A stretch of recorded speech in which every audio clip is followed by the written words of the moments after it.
Hello বন্ধুরা, চলে এসেছি আরেকটি নতুন ভিডিও নিয়ে। দেখতে থাকো শেষ পর্যন্ত, আশা করছি ভালো লাগবে। চা খেতে আমাদের কম বেশি সবার ভালো লাগে, তাই চলে এসেছি একটি ঘরোয়াভাবে চায়ের রেসিপি নিয়ে।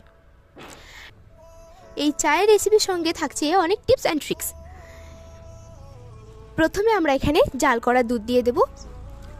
কখনোই কাঁচা বা ঠান্ডা দুধ দিলে পরে সেই চাটা ভালো হয় না, অতটা স্বাদ আসে না। তাই আমরা এখানে প্রথমে দুধটাকে জাল করে নেব।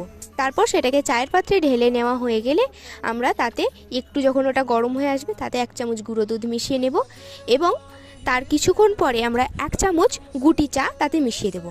দুধ চায়ের ক্ষেত্রে গুটি চা দিলে বেশি ভালো স্বাদটা আসে। এবং কিছুক্ষণ পরে আমরা এখানে যেহেতু এলাচ ফ্লেভারে চা বানাচ্ছি, তাই এলাচটাকে ভালোভাবে থেতো করে এবং তাতে সামান্য একটু জল মিক্স করে আমরা চায়ের পাত্রে ঢেলে দেবো। তাতে কিন্তু এলাচের ফ্লেভারটা কোনো অংশেই বাদ যাবে না। তারপর ভালোভাবে চাটাকে ফুটতে দেওয়ার পরে আমরা একদম শেষে তাতে চিনি মিক্স করব।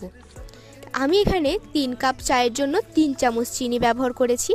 তোমরা চাইলে তোমাদের নিজেদের স্বাদ অনুসারে চিনিটা কম বেশি করতে পারো। এবং কিছুক্ষণ ভালোভাবে আবারও ফোটানোর পরে চাটাকে আমরা নামিয়ে নেব। রেডি একদম ঘরোয়াভাবে দুধের চায়ের রেসিপি। আশা করছি ভালো লাগবে। বাই বাই, দেখা হচ্ছে আবার পরের ভিডিওতে। ভালো থেকো, সুস্থ থেকো।